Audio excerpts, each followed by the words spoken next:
રામ રામ ડાયરાને સ્વાગત છે નવા મિની બ્લોગમાં. તો અત્યારમાં આપણે માંડવી વાવવાનું કામ હાલે છે. માંડવી વાવીએ છે ખેતરમાં. અત્યારમાં આપણે એટલી વાવાઈ ગઈ છે, એટલી બધી વાવવાની બાકી છે. ચાલો વાવી દે. અમારે હાલે છે બળદોમાં.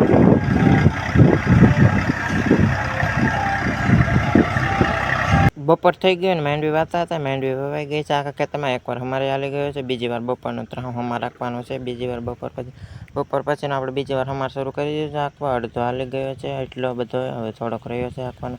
દિવસમાં ગયો ને જોયું તો આખા ખેતરમાં બીજી વાર અમારે હાલી ગયો છે. માંડવી તામાં વવાઈ ગઈ છે. અમે The next day. Good morning બધા મિત્રોને. તો બીજો દિવસ ઉગી ગયો અને અત્યારમાં આપણે બકરા આવી ગયા છે. આમાં કાલે જવાર વહેલી હતી, એમાં ખડ હતું તે બકરા સરવા આવી ગયા છે. રોણ દિયાતમાં ગયો ને અત્યારે આપણે ઢોરની અંદર બદલાવા આવી ગયા છે. ચાલો એની અંદર ઢોરની અંદર બદલાવી લીધા અને સવારે બકરા આવ્યા હતા. આમાં શરીર વહી ગયા છે, ખડ બધું ખાઈ ગયા હતા. આમાં કાલે માંડવી વાવી દીધી હતી, આમાં ખડ છે. તો મિત્રો આજનો મીડિયો બ્લોગ વિડીયો ગમે કે કમેન્ટ કરીને જરૂર જણાવજો. પૂરો બ્લોગ વિડીયો આપણી યુટ્યુબ ચેનલ પીયુસાઈ બ્લોગમાં